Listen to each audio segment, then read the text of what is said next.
अपि एते न पश्यन्ते लोभ उपहता चेतसः कुलक्षया कृतं दोषं मित्रद्रोहे च पातकं कथं न ज्ञेयम् अस्माभिः पापात् अस्मात् निवर्तितुं कुलक्षया कृतं दोषं प्रपश्यद्भिः जनार्दन यद्यपयेते न पश्यन्ते लोभोपहत चेतसः कुलक्षयकृतं दोषं मित्रद्रोहे च पातकम् कथं न ज्ञेय अस्माभिः पापाद् अस्मान् निवर्तितुं कुलक्षयकृत दोषं प्रपश्यद्दे जनार्दन यद्यपयेते न पश्यन्ते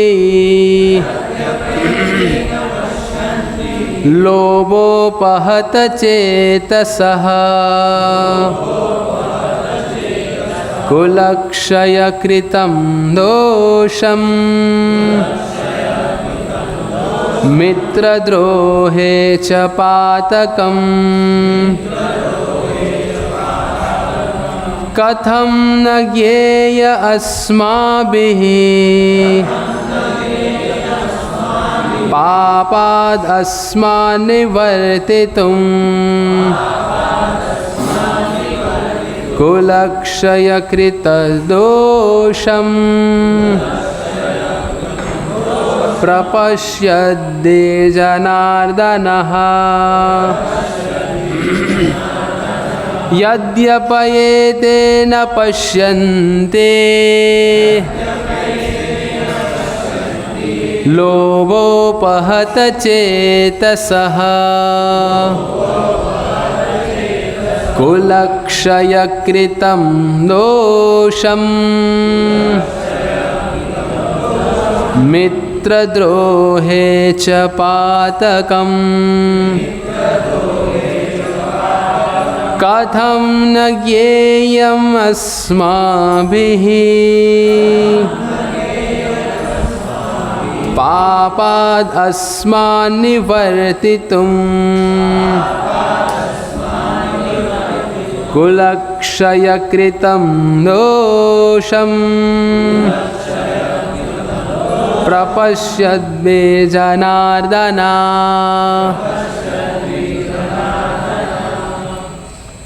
ये हर बार बताना नहीं पड़ना चाहिए कि ये बीच में जगह खाली रहती है, वो एक सभ्य भक्त का निशानी नहीं है।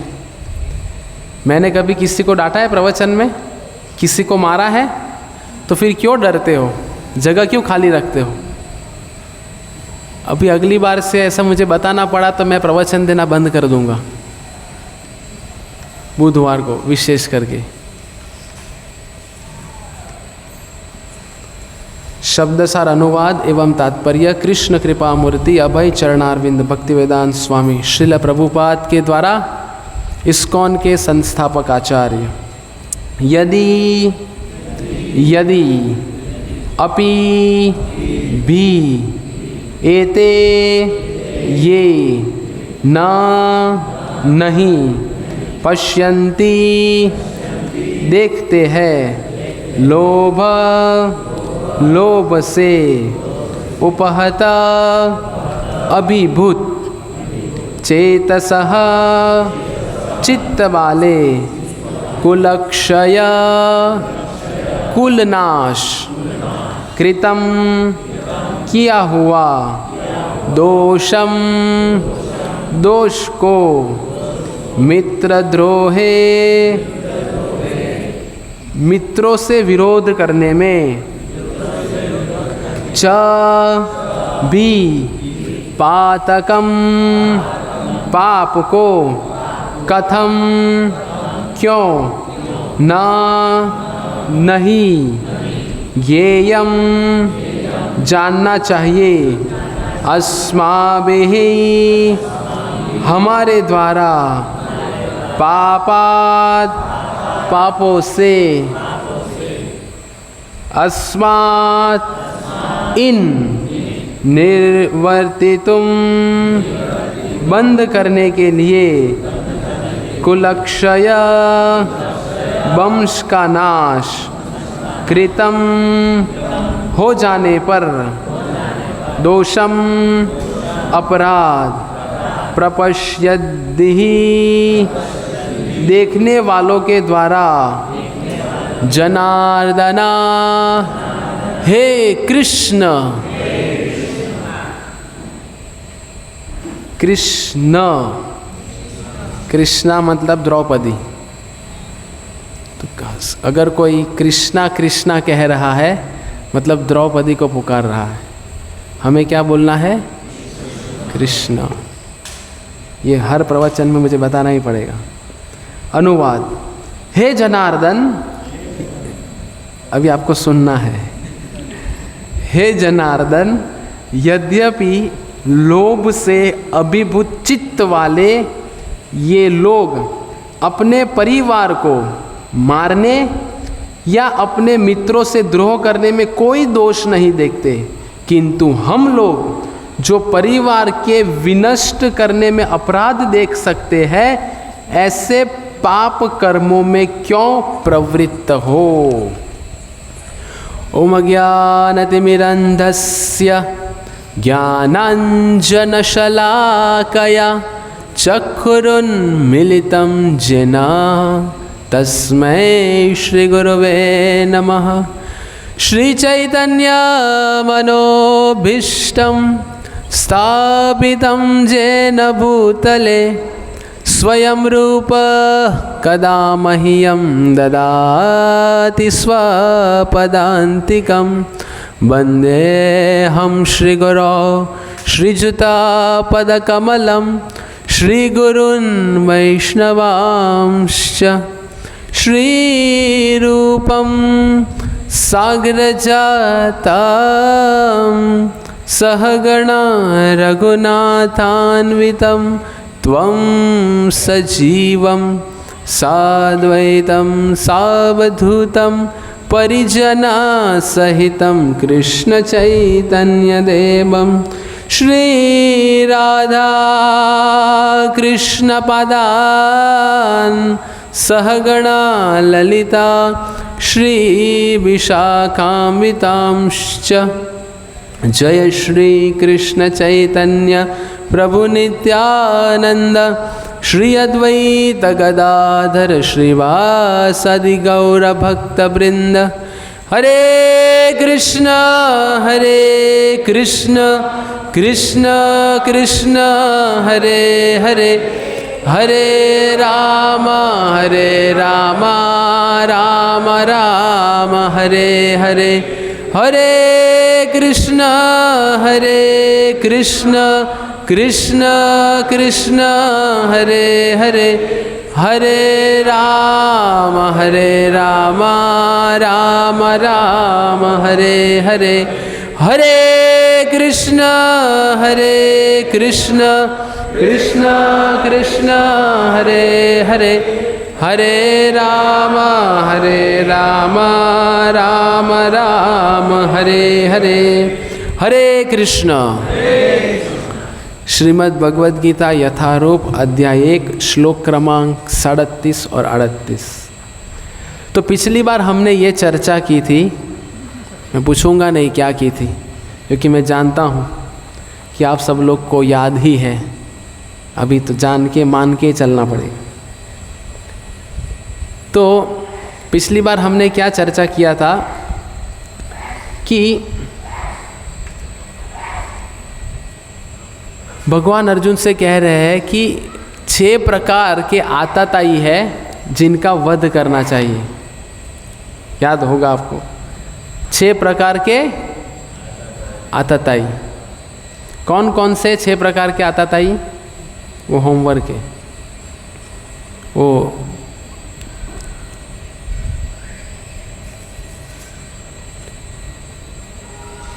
तो 6 प्रकार के आतताई का वध करना चाहिए। भगवान कह रहे हैं अर्थशास्त्र की दृष्टि से, पर अर्जुन भी शास्त्र के ज्ञाता है, तो अर्जुन कह रहे हैं कि धर्म शास्त्र की दृष्टि से अगर देखा जाए तो अगर ये आतताई अगर अपने ही परिवार वाले हैं तो उन्हें छोड़ देना चाहिए। तो अभी अर्जुन ने सोचा कि अभी मैं भगवान को विवश कर दूंगा युद्ध न करने के लिए। अभी क्या चल रहा है हमारी श्रृंखला, अर्जुन कैसे ना कैसे ऐसे प्रयत्नों में लगे हैं जिससे युद्ध न हो। तो भगवान ने कहा कि 6 प्रकार के आतताई है, ये श्रेणी के, उनको मार देना चाहिए। तो कौरव जो है वो सभी प्रकार की श्रेणी में आते हैं, देखा हमने ये, तो उनका तो वध होना ही होना है। पर अर्जुन कह रहे हैं कि धर्मशास्त्र कहते हैं कि अगर ये अपने ही परिवार वाले हैं तो उन्हें छोड़ देना चाहिए। पर आगे भगवान बहुत सुंदर कहते हैं पिछले ही तात्पर्य में कि क्षत्रिय के लिए ये नियम लागू नहीं पड़ता। हाँ, वो नियम है धर्मशास्त्र की दृष्टि से कि अपने ही परिवार वाले हैं तो उन्हें छोड़ देना चाहिए, पर ये बाकी सब लोग के लिए है, ब्राह्मण, वैश्य और शूद्र के लिए है। ये क्षत्रियों के लिए ये नहीं है। क्यों क्षत्रियों के लिए नहीं है? क्योंकि क्षत्रिय जो है पूर्व के समय में वो लोग राज ऋषि कहलाए जाते थे। क्या? राज ऋषि। राज ऋषि मतलब राजा भी होते थे और साथ साथ में ऋषि भी हुआ करते थे। ऋषि मतलब क्या? जैसे आप श्रीमद् भागवतम में देखोगे तो परीक्षित महाराज हैं इत्यादि को अगर हम देखें तो सब राज ऋषि हुआ करते थे। मतलब राज्य का नेतृत्व करते हुए भी उनके अंदर सब ऋषि के गुण हुआ करते थे। आजकल के राजा के जैसा नहीं कि आजकल के राजा सिर्फ अपने ही स्वार्थ देखते हैं और अपने ही स्वार्थ के लिए कई सारे लोग अगर मर भी जाए तो उन्हें कोई परवाह नहीं होती। तो क्षत्रिय जो राज ऋषि है, तो अभी आज के श्लोकों में आएगा कि उनका क्या कर्तव्य है, तो उनके लिए ये नियम लागू नहीं पड़ेगा जो अर्जुन बता रहे हैं। अर्जुन क्या बता रहे हैं? क्या बताया अर्जुन ने? धर्मशास्त्र से अगर ये आतताई अपने ही परिवार वाले हैं तो उन्हें छोड़ देना चाहिए, बात ठीक है, पर क्षत्रियों के लिए वह नहीं है। तो अर्जुन कौन थे? क्षत्रिय थे। तो आज का प्रवचन का शीर्षक क्या है? पाप का बाप। कौन है पाप का बाप? तो एक दृष्टांत देखेंगे, उससे हम समझेंगे। एक बार एक राजा ने घोषणा कर दी सभी अपने मंत्रीजनों से और बाकी मंत्री संतरी जो भी है कि आप पापी से पापी व्यक्ति को ढूंढ के लेके आओ। मानो अगर हमको आदेश दिया जाए तो हम कहेंगे प्रभु मैं ही पुण्यवान दिख रहा हूँ, बाकी मैं छोड़ के सब पापी है। तो पापी को ढूंढने के लिए भेजा गया, तो सब लोग लगे हैं और राजा ने पुरस्कार घोषित किया। और पुरस्कार घोषित किया मतलब ऐसा नहीं हमारे जैसा हम लोग बोलते हैं चलो भाई 500 रुपया दे देंगे, 1000 रुपया दे देंगे, अकाउंट में 2000 आ जाएगा, जीपे हो जाएगा, ये सब नहीं। उस समय सोने की मुद्रा इत्यादि इत्यादि सब पुरस्कार में दिया जाता है। अभी राजा ने घोषणा की है, किसको ढूंढना है? पापी को ढूंढना है। तो अभी एक ब्राह्मण भी उनमें शामिल थे। अभी ब्राह्मण का कर्तव्य है पठन पाठन यजन याजन, लेकिन जब राजा ने घोषणा की तो ब्राह्मण को भी लोभ। अभी मैं जो आपको कह रहा हूँ, मेरे कहानी में और मेरे शब्दों में ही इसका जवाब है जो मैं प्रश्न आपको पूछने वाला हूँ। तो आपको ध्यान से सुनना पड़ेगा और जवाब देना पड़ेगा ये पूरे कहानी के बाद। क्या, कौन से सवाल का जवाब? अरे बराबर है, पाप का बाप कौन है? तो अभी सब लोग लगे हैं ढूंढने में, कोई मिल नहीं रहा है कि कौन पापी है, कौन पापी है। उतने में एक ब्राह्मण, वो भी प्रयत्न में लग जाते हैं। अभी ब्राह्मण भी ढूंढने लगते हैं, ऐसे जैसे कई बार हम मंदिर से बाहर निकल के ऐसे दूर दूर तक देखते हैं ना, कहीं कुछ मिल जाए, कहीं कुछ लिफ्ट देने वाला मिल जाए, कोई ऑटो रिक्शा मिल जाए, देखते हैं ना हम ऐसे खड़े होकर राह देखते हैं। तो ऐसे ब्राह्मण सोच विचार में पड़े देख रहे हैं कि भाई पापी किधर मिलेगा मुझे, मैं पापी को ढूंढ रहा हूँ लेकिन मिल नहीं रहा है। उतने में उनको एक वैश्या दिख जाती है। कौन दिख जाती है? वैश्या। तो वैश्या वो ब्राह्मण को पूछते हैं, महाराज क्या हुआ, आप इधर सड़क पे, आप तो मंदिर में होने चाहिए। तो महाराज कहे कि मैं एक पापी को ढूंढ रहा हूँ।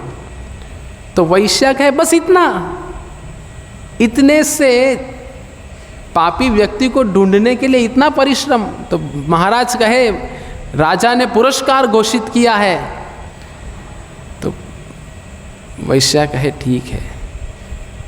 तो वो ब्राह्मण को कहते इधर आओ। अभी हम भी भली भांति जानते हैं कि अगर वैश्या अगर किसी को बुलाए, वैश्या समझते ना आप सब लोग, तो जाना चाहिए कि नहीं जाना चाहिए? नहीं जाना चाहिए।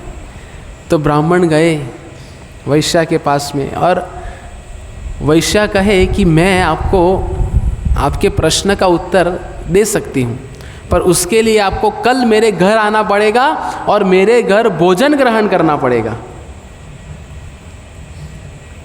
अभी भोजन किनका ग्रहण करना चाहिए ये मैं बता देता हूँ आपको। भोजन हम कभी भी, आप देखे होंगे हरे कृष्ण वाले जो है, जो भक्तिमय नियमों का पालन करते हैं, भक्ति करते हैं, श्रील प्रभुपाद जी के पुस्तकों का अध्ययन करते, ये सब लोग बाहर नहीं खाते। या चलो आज रविवार है, मौसम भी बड़ा अच्छा है, चलो स्टेशन पे जाओ नवसारी बाज़ार में और गर्मा गर्म पट्टी भजिया खा लो, क्या मज़ा है, या कांदा भजी खा लो। कैसे अर्थ का अर्थघटन होता है। तुकाराम महाराज जो महाराष्ट्र के संत हुए, तो उन्होंने गीता के ऊपर अपने एक अभंग प्रस्तुत किए। वो अभंग में लिखा है, कंद मुड़ भाजी औगी विठाय माजी। बहुत सुंदर है, कंद मूड़ भाजी औगी विठाय माजी। विठाई मतलब विट्ठल जी, भगवान कृष्ण, विट्ठल मेरे है। तो कुछ समय के बाद लोगों ने अर्थ का अर्थघटन कैसे किया? तुकाराम महाराज ने क्या कहा? कंद मुड़ भाजी औगी विठाय माजी। वो भी रैमिंग इस्तेमाल करते थे तुकाराम महाराज। लेकिन लोगों ने क्या बदल दिया? कांदा मुड़ा भाजी औगी विठाय माजी। मतलब कांदा चलेगा, प्याज चलेगा, लहसुन चलेगा, सब कुछ चलेगा अगर विट्ठल मेरे है तो। अभी इधर ब्राह्मण भी वैश्या को, हाँ हम कह रहे थे हम बाहर का भोजन ग्रहण नहीं करते। क्यों नहीं ग्रहण करते, कोई बता सकता है? क्यों बाहर होटल में, रेस्टोरेंट में, टपरी पे, लारी पे नहीं खाना चाहिए? सत्यपाल जी कुछ प्रकाश डाल सकते हैं आप?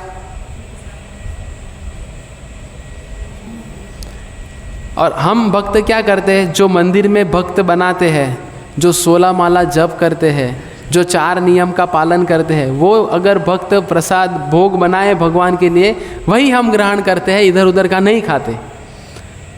क्यों नहीं खाते? यार क्या फ़र्क पड़ता है खाने में?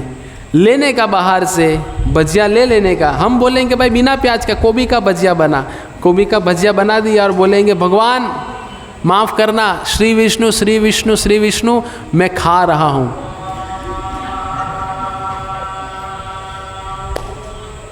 चलेगा ना? सरल ऑप्शन है, भगवान को याद करके खा रहा हूँ। आपने ही सिखाया कि भगवान को मन में भी भोग लगा सकते हैं, तो क्यों नहीं चलता? क्यों बाहर नहीं खाना चाहिए बताइए? तभी जाके ये कहानी में थोड़ा रस आएगा। हाँ बोलो खुशी।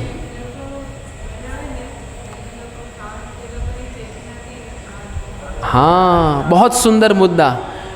जो भी व्यक्ति, जैसे इसमें आप सब लोग कभी ना कभी विद्यार्थी हुए हैं ना, विद्यार्थी बचपन में, कि सब लोग डायरेक्ट बड़े बाहर आ गए, सब विद्यार्थी हुए। तो पहले हम स्कूल में जाते थे, पाठशाला में, तो बाहर का खाते थे। या मानो किधर बाहर हम गए, पाठशाला से हमको घुमाने के लिए ले गए 4 दिन के लिए, हम बाहर 4 दिन हो गया, फिर 5वें दिन हम क्या अभिलाषा करते हैं? कामिनी देवी क्या अभिलाषा करते? 5वें दिन 4 दिन बाहर खा लिया, फिर 5वें दिन क्या इच्छा होगी? हाँ, कब घर जाऊंगी और कब मैं माँ के हाथ का गर्मा गर्म भोजन ग्रहण करूंगी। है कि नहीं? होता है ऐसा? सबकी अनुभूति है। क्यों ऐसा बताइए? माँ के हाथ के खाना माँ वही बनाती है जो रेस्टोरेंट वाला बनाता है। इंग्रेडिएंट्स तो वही है, वही चावल है, वही दाल है, वही सब्जी है, वही गेहूँ है, वही रोटी है, फिर भी बाहर रेस्टोरेंट के खाने से उब जाते हैं, पर लेकिन माँ का स्वाद तो माँ का स्वाद है। क्यों ऐसा बताओ?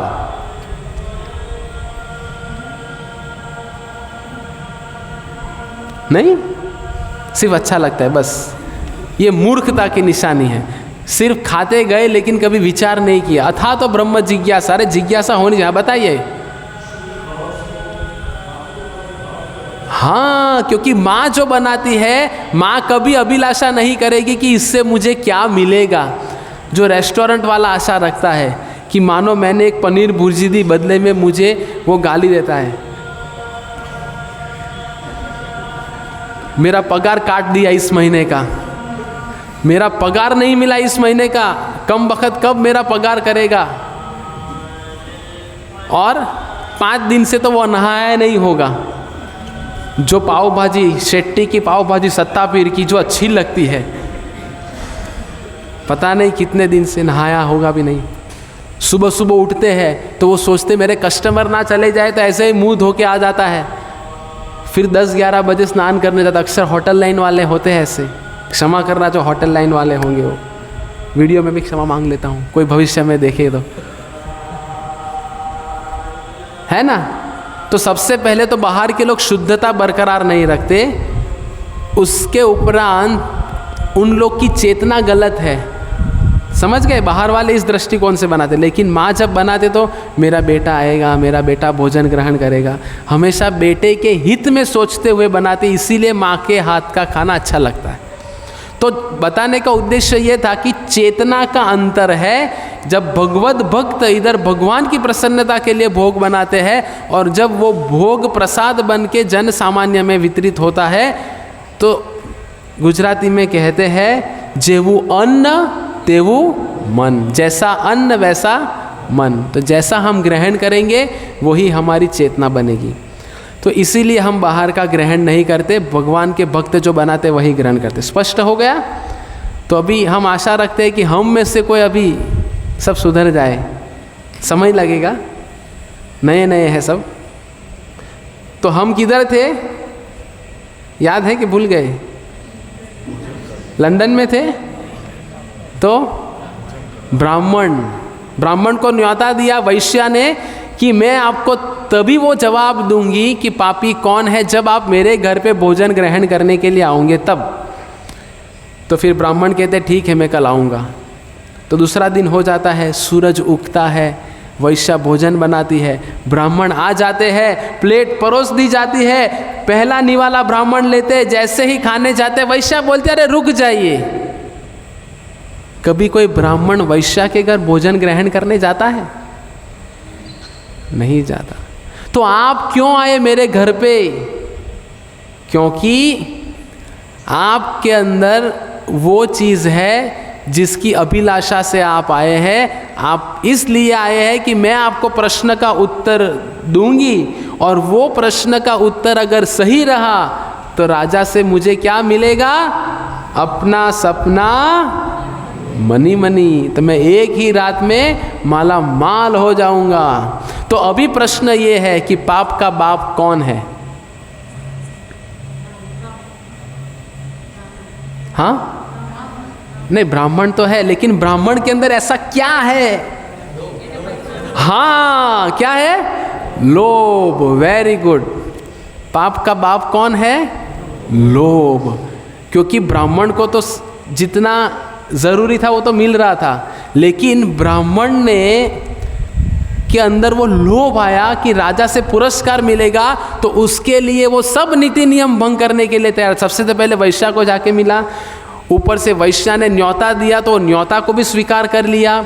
जिधर भोजन ग्रहण नहीं करना चाहिए उधर भोजन ग्रहण करने चले गए कि मैं अगर भोजन ग्रहण करूंगा तो बदले में मुझे ये मिलेगा। तो अभी हम सोच रहे होंगे कि ब्राह्मण ठीक ब्राह्मण नहीं था, पर हमारी दशा भी वही है। हमारे सबके अंदर भी वही लोभ है, और वह लोभ के कारण हम इस संसार में फंसे हैं, और इस संसार में हमें दुख भुगतना पड़ रहा है। तस्यैव हेतो प्रयतेत कोविदो, श्रीमद् भागवतम में लिखा है। कोई इधर आके भगवान से कहता है, भगवान भाई सुख बहुत हो गया, अभी थोड़ा दुख भेज दो। हाथ ऊपर करो। कोई ऐसा मांगता है भगवान से? कोई दुख मांगता है? नहीं मांगता। फिर भी दुख आता है? आता है। दुख बिना मांगने से आता है, उसी तरह सुख भी बिना मांगने से और बिना प्रयत्न से आएगा। दुख के लिए हम कोई प्रयत्न नहीं कर रहे, फिर भी वो आता है।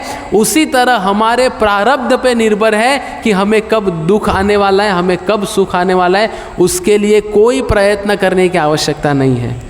पर अभी हम सब लोग प्रयत्न में क्यों लगे हैं? क्योंकि हमारे अंदर क्या है?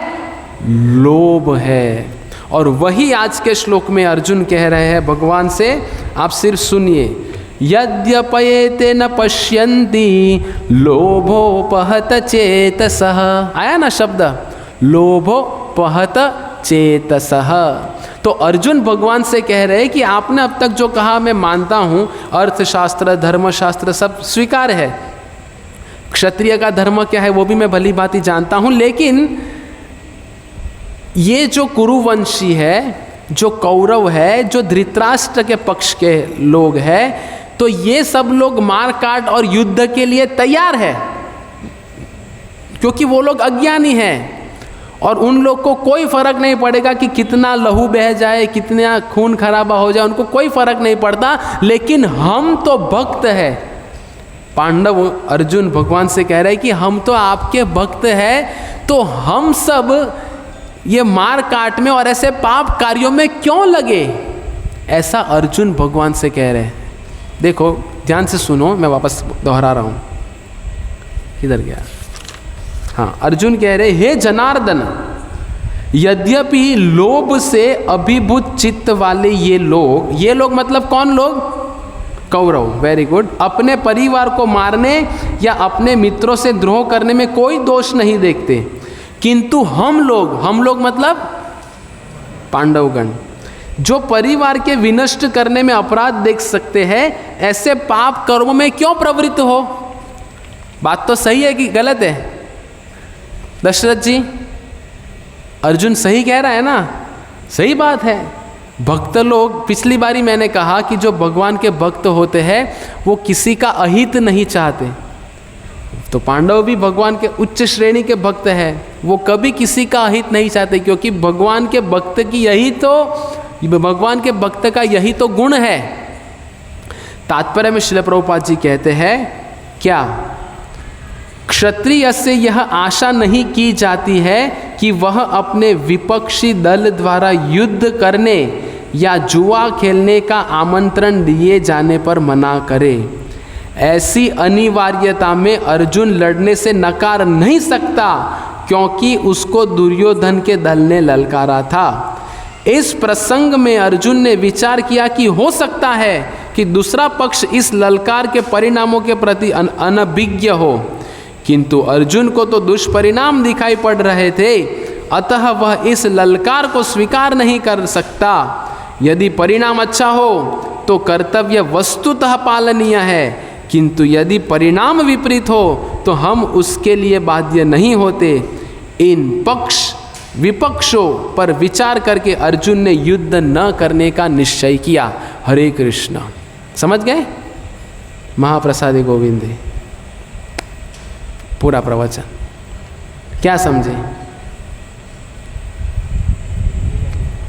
देखो, बहुत सारे लोगों का एक जनरल प्रश्न होता है, अधिकांश क्या प्रश्न करते हैं लोग कि पांडवगण अगर भगवान के भक्त है, पांडव लोग अगर अच्छे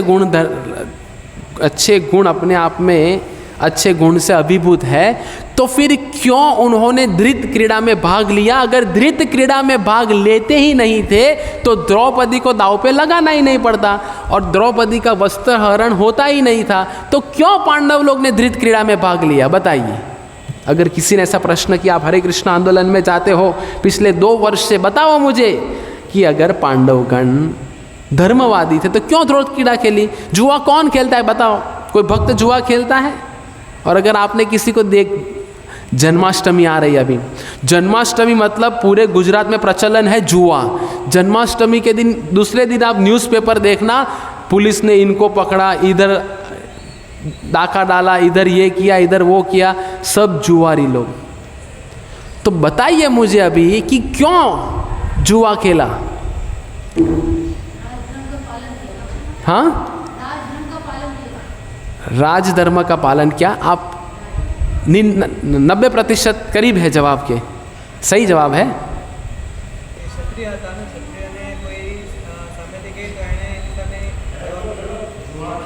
एक मिनट, हाँ,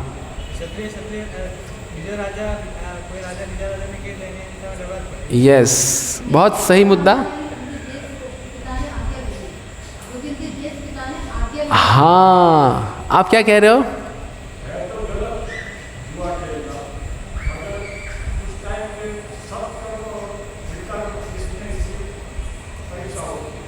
हाँ, देखो, ये धृत क्रीड़ा के कुछ समय पूर्व राजसूय यज्ञ किया था पांडवों ने, और राजसूय यज्ञ में युधिष्ठिर महाराज ने प्रतिज्ञा ली थी। इसके पूर्व में भी हमने बहुत सारी चर्चा की कि युधिष्ठिर महाराज ने प्रतिज्ञा ली थी। तो राजसूय यज्ञ में युधिष्ठिर महाराज ने प्रतिज्ञा ली थी कि मेरे वरिष्ठ मुझे जो कहेंगे मैं उनके वचनों का पालन करूंगा, कभी मना नहीं करूंगा। दुर्योधन ने यह मुद्दा पकड़ लिया। दुर्योधन जानते थे कि युधिष्ठिर महाराज ने प्रतिज्ञा ली, इसीलिए अभी उनको हराना है, तो इसीलिए उन्होंने, अभी दुर्योधन तो उनसे वही में उम्र में छोटे हैं, इसीलिए दुर्योधन ने, क्योंकि वो भांजे जो मामा थे, तो मामाश्री ने दुर्योधन को कहा कि आप धृतराष्ट्र को कहिए कि युधिष्ठिर महाराज को धृत क्रीड़ा के लिए आमंत्रण दिया जाए। तो धृतराष्ट्र जो राजगद्दी पे है, धृतराष्ट्र उम्र में बड़े हैं, अपने पिता के समान है, उन्होंने पांडवों को कहा कि आपको धृत क्रीड़ा में भाग लेना है। और युधिष्ठिर महाराज ने क्या प्रतिज्ञा ली थी? क्षत्रिय के लिए वचन क्या है, ये हमने पूर्व में देखा है कि क्षत्रिय वचन पालन करने के लिए अपनी जान भी दांव पे लगा देते हैं, इनको ही क्षत्रिय कहते हैं। आजकल के क्षत्रियों के जैसा नहीं, बुलेट प्रूफ कैबिन में बैठ के आदेश देते, लड़ो, बिवू नको मी तुझा पाठीशी आहे, डरो मत, हम आपके साथ में है। और बैठे किधर है? बुलेट प्रूफ, बुलेट प्रूफ नहीं, बुलेट प्रूफ बोलते हैं, हाँ, बुलेट प्रूफ कांच के अंदर कैबिन में बैठे हुए हैं। नहीं, तो धृतराष्ट्र के आदेश से युधिष्ठिर महाराज ने सोचा कि चलो हम भाग लेते, लेकिन फिर भी युधिष्ठिर महाराज सोचे कि मैं क्या करूंगा, एक दाव खेलूंगा और फिर मैं आ जाऊंगा, तो आज्ञा का पालन भी हो गया, अपना मकसद भी कामयाब हो जाएगा। लेकिन धृतराष्ट्र को ऐसा पल्ले पड़ाया था, धृतराष्ट्र कह रहे थे और खेलो और खेलो और खेलो, तो उनकी आज्ञा का पालन करते गए और ऐसे ही युधिष्ठिर महाराज शकुनी मामा की चाल में आके फंसते गए। तो ये एक प्रमुख कारण था धृत क्रीड़ा खेलने का। तो इसी तात्पर्य में श्रील प्रभुपाद जी कह रहे हैं, जब क्षत्रिय को कोई धृत क्रीड़ा के लिए और युद्ध के लिए ललकारते हैं तो सामने वाले को युद्ध करना ही करना होता है। तो यही भगवान कृष्ण अर्जुन को समझा रहे हैं कि हे अर्जुन, अगर दुर्योधन ने आपको युद्ध के लिए ललकारा है तो आप युद्ध कीजिए। फिर अर्जुन कहते हैं कि ये कौन सी स्थिति में हम स्वीकार कर सकते हैं, जिस स्थिति में अगर परिणाम अच्छा नहीं होने वाला है तो हम युद्ध क्यों करें, लेकिन हाँ परिणाम अच्छा होने वाला है तो हम युद्ध करने के लिए और मारने काटने के लिए तैयार हैं। तो अर्जुन कह रहे हैं कि शायद कौरव पक्ष के लोग अभिज्ञ है ये ज्ञान से कि इसमें कितने सारे लोग मार जाएंगे, कितने सारे लोग का खून खराबा हो जाएगा, ये सब कुछ से वो अभिज्ञ है, इसीलिए वो लोग कह रहे हैं कि युद्ध करो। पर मैं तो जानता हूं ना कि कितने सारे लोगों का खून हो जाएगा, कितने सारे लोगों का लहू बह जाएगा, तो फिर मैं क्यों युद्ध करूं, ऐसा अर्जुन भगवान से कह रहे हैं। फिर ये श्लोक में एक बहुत सुंदर शब्द का प्रयोग करते हैं अर्जुन, जनार्दन। देखो इसके पहले के श्लोक में क्या शब्द का प्रयोग किया, वो तो उसके पहले किया था, पिछले श्लोक में किया माधव। माधव मतलब क्या, माधव शब्द का प्रयोग अभी तक 2 बार हुआ है। एक बार जब अर्जुन के विजय के लक्षण दिखाई पड़ रहे थे तभी भी माधव शब्द का प्रयोग किया था। तो माधव मतलब क्या कि लक्ष्मी के पति, सौभाग्य के पति, सौभाग्य लक्ष्मी। तो जिधर लक्ष्मी देवी है, जिधर माधव है, उधर सौभाग्य ही सौभाग्य है। और पिछले श्लोक में भी माधव शब्द का प्रयोग किया है। तो अर्जुन कह रहे हैं भगवान से कि आप माधव हो, सौभाग्य के लक्ष्मी के पति हो, तो आपके होते हुए क्यों सबका हम दुर्भाग्य बनाए। और आज के श्लोक में अर्जुन भगवान से कह रहे हैं जनार्दन। जनार्दन मतलब सभी जनताओं को मेंटेन करने वाले, समझ रहे, सभी जो जनता है, जितने भी लोग हैं पूरे पृथ्वी पे, उन सब की रक्षा करने वाले, उन सबको मेंटेन करने वाले आप हो, इसीलिए आपका नाम जनार्दन है। तो अर्जुन भगवान से कह रहे हैं कि आप जनार्दन, सबका पालन करता आप है। और अगर आप सबके पालन करता है तो अगर ये युद्ध होगा तो सब पाप कर्मों में लग जाएंगे। तो ऐसे पापियों के पालन करता आप कैसे हो पाओगे, समझ रहे। अर्जुन ने अभी और एक गुगली डाली।